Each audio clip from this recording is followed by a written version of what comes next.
आज Doubtnut app download करें। Doubtnut पर अपने सभी गणित, रसायन विज्ञान, भौतिक विज्ञान और जीव विज्ञान के डाउट्स का करो सफाया। बस प्रश्न की फोटो खींचो, एक ही प्रश्न को क्रॉप करो और तुरंत वीडियो सोल्यूशन पाओ। अभी डाउनलोड करें। क्वेश्चन हमारे पास है कि कार में पीछे के दृश्य देखने के लिए लगे दर्पण में एक बड़ी वस्तु को छोटे और सीधे प्रतिबिंब का बनना समझाने के लिए एक किरण आरेख हमें खींचना है। ठीक है, तो कार के पीछे के दृश्य देखने के लिए जहां पर एक बड़ा सा विस्तृत क्षेत्र होता है, उसमें कोई वस्तु होती है, कोई गाड़ी, अन्य गाड़ी होती है, उसे अगर हमें छोटे रूप में देखना होता है तो इसके लिए हम सामान्यतः उत्तल दर्पण का उपयोग करते हैं।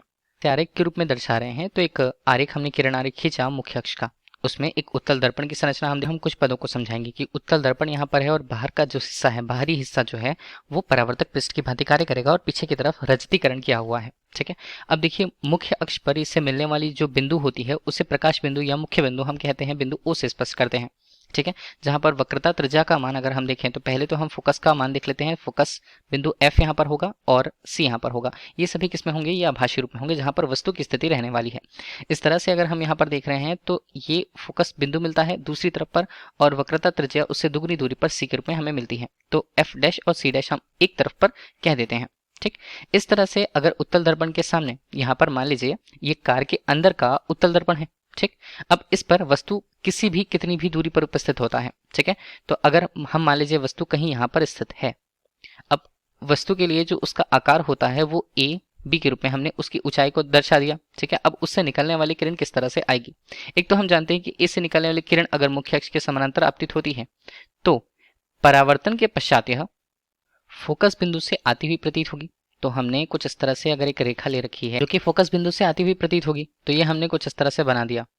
ठीक, अब इस तरह से देखते हैं कि एक और रेखा अगर वहां से निकलती है जो बिंदु ए से ही होकर निकलेगी मान लीजिए, और वो कहाँ पे जा रही है? मान लीजिए वक्रता केंद्र की तरफ जा रही है। ठीक है, तो वक्रता केंद्र की तरफ जाती है तो यहाँ से क्या होगा?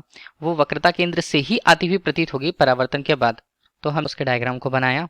इसके अलावा एक और रेखा अगर हम ये देखें कि ए से ही निकलने वाली रेखा अगर उत्तल दर्पण के लिए उसके फोकस की तरफ जा रही है, ठीक है, तो क्या ये मुख्य अक्ष के समानांतर परावर्तित होकर आती हुई प्रतीत होगी। ठीक, तो इस तरह से हमने 3 आरेख रेखाएं इस किरण आरेख पर बना लिया।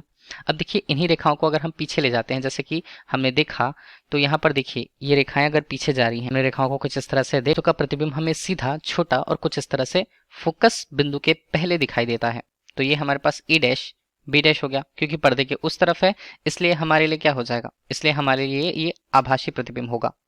ठीक है, और इसकी प्रकृति किस प्रकार की है? इसकी प्रकृति है आभासी प्रकृति, जिसमें सीधा और छोटा प्रतिबिंब हमें प्राप्त होता है। तो ध्यान दीजिएगा कि अगर हम कार के पीछे के विस्तृत क्षेत्र को देखें जिसमें कोई गाड़ी वहां से आ रही है, तो हमें उसका प्रतिबिंब इस उत्तल दर्पण पर कैसे दिखता है? आभासी, सीधा और छोटा हमें प्राप्त हो जाता है। ठीक है, तो इस तरह से ये किरण आरेख हमने समझाया। Thank you. कक्षा 6 से 12वीं से लेकर नीट, IIT, JEE वो एडवांस के लेवल तक 1 करोड़ से ज्यादा छात्रों का भरोसा। आज ही डाउनलोड करें डाउटनेट ऐप या व्हाट्सएप करें अपने सारे डाउट्स 8400 400 400 पर।